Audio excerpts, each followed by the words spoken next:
As autoridades que detêm foro por prerrogativa de função podem perder o mandato, cargo, emprego ou função em razão de uma condenação por improbidade?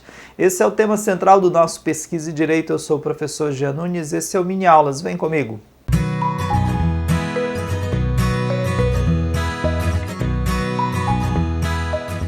Recentemente, o Supremo Tribunal Federal conferiu à Constituição Federal uma interpretação restritiva da previsão do foro por prerrogativa de função.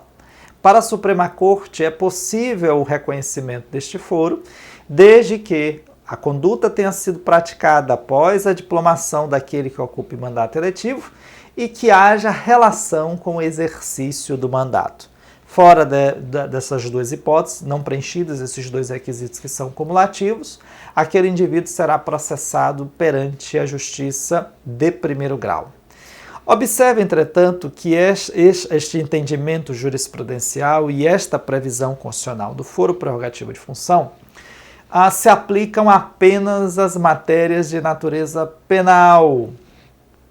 E a improbidade constitui um ilícito, como nós vimos no primeiro episódio desta série, um ilícito civil administrativo, portanto, não amparado pela previsão constitucional do foro por prerrogativa de função. Isso significa, meus amigos, que o indivíduo que esteja sendo processado por improbidade, por mais alta que seja a sua patente, digamos assim, numa linguagem coloquial, que mais relevante seja o seu cargo, deputado, senador, ministro de Estado, ele será processado e julgado perante a Justiça Comum de primeiro grau, Justiça Estadual ou Justiça Federal, conforme a hipótese. Se for uma autoridade federal, vai, claro, para a Justiça Federal. Se for uma autoridade estadual, vai para a Justiça Estadual, mas em ambos os casos, nós estamos diante de um julgamento que se processa perante a Justiça de primeiro grau. Esse é um tema muito interessante, porque há determinadas autoridades que possuem particularidades. Já em se tratando, por exemplo, de foro por prerrogativa de função em matéria penal, o STJ já entendeu que, mesmo não preenchidos os requisitos, um desembargador que tenha que ser processado criminalmente deve ser levado a julgamento perante o Tribunal de Justiça ou o TRF respectivo, porque não seria razoável, inverteria a própria lógica do sistema, submeter um desembargador que possui a ascendência hierárquica administrativa sobre o magistrado a julgamento dele.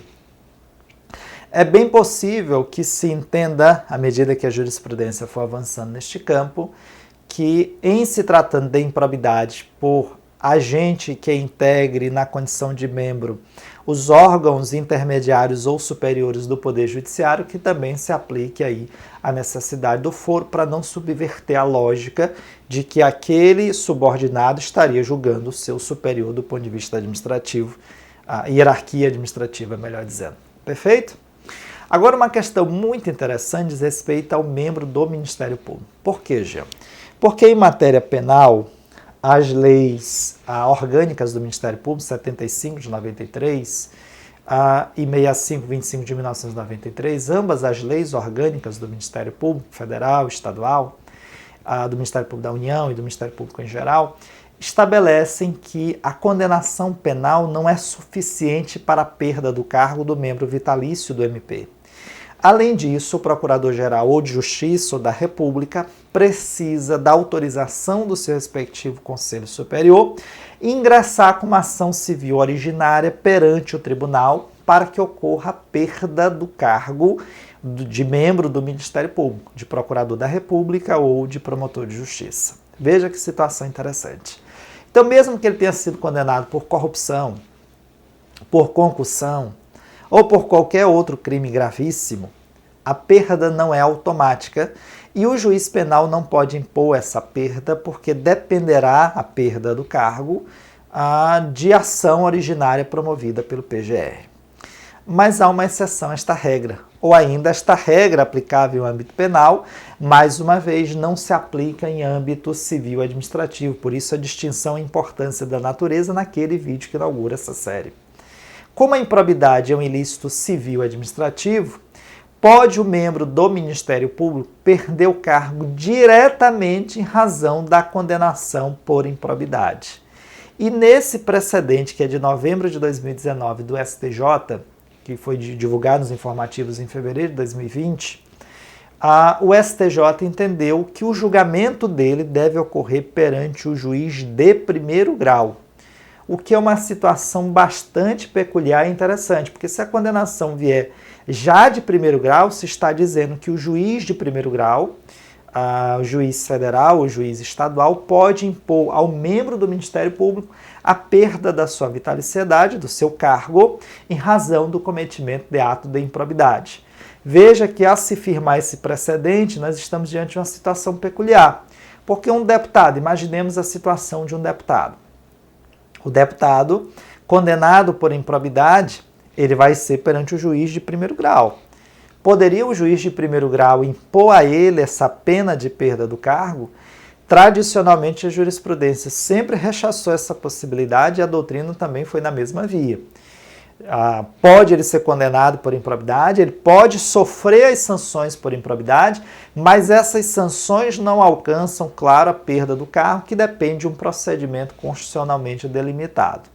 Em se tratando de membro do MP, não.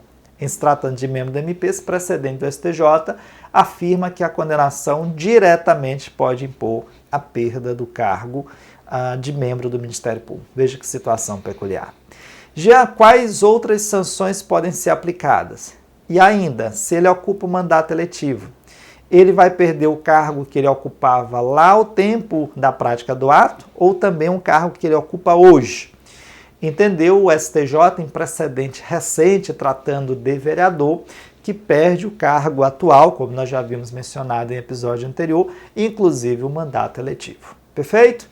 Claro, existem outras sanções, mas sobre elas eu falarei no nosso próximo Pesquisa e Direito. Aguardo você lá.